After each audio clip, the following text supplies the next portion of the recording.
Hello everyone, তোমরা কেমন আছো? আশা করছি সবাই ভালো আছো আর আমিও কিন্তু খুব ভালো আছি। তো অনেক দিন পর আমি একটা মিনি ব্লগ শেয়ার করছি তোমাদের সাথে। তো চলো দেখতে থাকো। আজকে কিন্তু 15ই ডিসেম্বর। তো আজকে দুটো আমার ব্রাইড রয়েছে। আর এদিকে দেখো আমরা এক জায়গায় যাচ্ছি। আমরা এক জায়গাতে ফার্স্টে গেছি, বাট ওরা একদম রেডি ছিল না। মানে ওর জন্য ভীষণই মনটা খারাপ হয়ে গেছিলো। কারণ ওদেরকে আমি ফার্স্ট স্লট দিয়েছিলাম, 2টো থেকে আমার ফার্স্ট স্লট থাকে। আমার যেহেতু তাড়াতাড়ি হয়ে যায়, তো তার জন্য আমি 2টো থেকে 4টে অবধি একটা স্লট দিই, আর 4টে থেকে একটা 7টার মধ্যে স্লট দিই।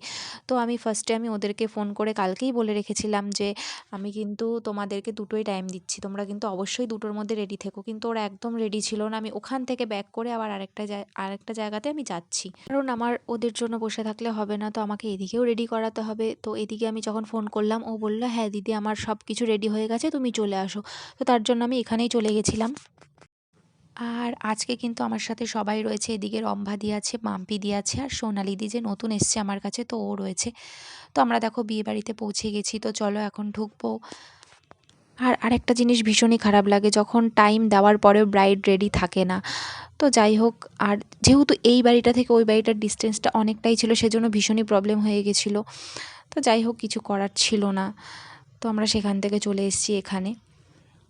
তো তার মধ্যে থেকেও দেখো আমরা নাচ শুরু করে দিয়েছি। এখানে বাজনা বাজছিল যেহেতু বাইরে, কি করব, মন খারাপ করে লাভ নেই। সো এই জন্য একটু নাচ করে নিচ্ছিলাম। আর আমি আজকে কিন্তু সারা দিন না খাওয়া, আমার পার্লারেও প্রচুর কাজ ছিল। তো সেখান থেকে আমি একবারে কিন্তু বিয়েবাড়িতে বেরিয়ে গেছিলাম, যেহেতু 2টো কাজ ছিল।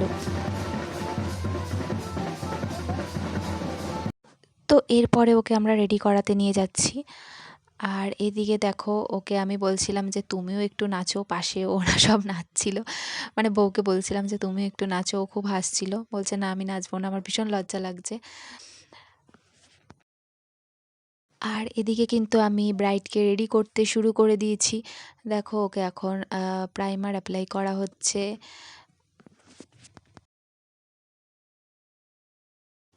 আর এই করতে করতে দেখো রম্বাদি আমার জন্য ভাত নিয়ে চলে এসেছে, কারণ রম্বাদি জানে আমি আজকে সারাদিন কিছু খাইনি। ওরা নিজে এসেও দেখেছে যে আমি কাজ করতে করতে জাস্ট কোনো রকম স্নান করে আমি বেরিয়ে গেছি। আর এদিকে ওর সাজও কমপ্লিট হয়ে গেছে, আর ও এদিকে বারবার আয়না দিয়ে নিজের মুখ দেখছে। ও বলছে আমি নিজেকে নিজে চিনতেই পারছি না, আমি কী ছিলাম আর কি হয়ে গেলাম। মানে ও বারবার করে আয়না দিয়ে দেখছে আর বলছে আমার ভীষণ পছন্দ হয়েছে দিদি তোমার সাজানোটা। আর এরকম যখন কোনো ক্লায়েন্ট বলে না, সত্যি বলছি, মানে এর থেকে আনন্দের আর কিছু হয় না। মনটাই ভালো হয়ে যায়, আরও সাজানোর ইচ্ছেটা, আরও ভালো কাজ করার ইচ্ছেটা বেড়ে যায়। আর ও নিজের থেকে যখন বারবার করে বলছিল আমার ভীষণ পছন্দ হয়েছে, তো এরপরে আমার আর কিছু বলার থাকে না। তো যাই হোক, তো এভাবেই তোমরা আমার কাজকে ভালোবেসো, ব্যাস এইটুখানি চাই, আর কিছু চাই না। আর এদিকে দেখো সন্ধে হয়ে গেছে এই ব্রাইডকে রেডি করতে করতে, আর আমরা বেরিয়েও পড়েছি। আর এখন যেহেতু শীতকালের বেলা, তাড়াতাড়ি অন্ধকার হয়ে যায়। আর আমরা কিন্তু পৌঁছে গেছি। আর দেখো 6টা 55 বেজে গেছে, বুঝতে পেরেছো কতটা লেট হয়ে গেছে। আর আমার তো ভীষণই টেনশন হচ্ছিল। যদিও ওরা কিছু বলেনি, জানে ওদেরও অনেকটা লেট হয়েছিল, তার জন্য ওরা কিছু বলতে পারেনি। আর আমি অনেক তাড়াতাড়ি ওকে কমপ্লিট করেছিলাম। আর এদিকে দেখো ব্রাইড কিন্তু রেডি হতে বসে পড়েছে, আর ওর ফেসে প্রচুর ফেশিয়াল হেয়ার ছিল।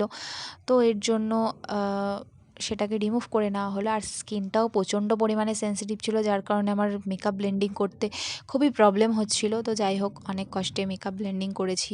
মেকআপও মোটামুটি কমপ্লিট হয়ে গেছে, আই মেকআপও ডান। তো এরপরে আর যেগুলো বাকি রয়েছে, শাড়ি ড্রাপিং, লিপস্টিক, কলকা, এগুলোও করে নেব। তো সবশেষে দেখো ওর পুরো লুকটা হয়ে গেছে।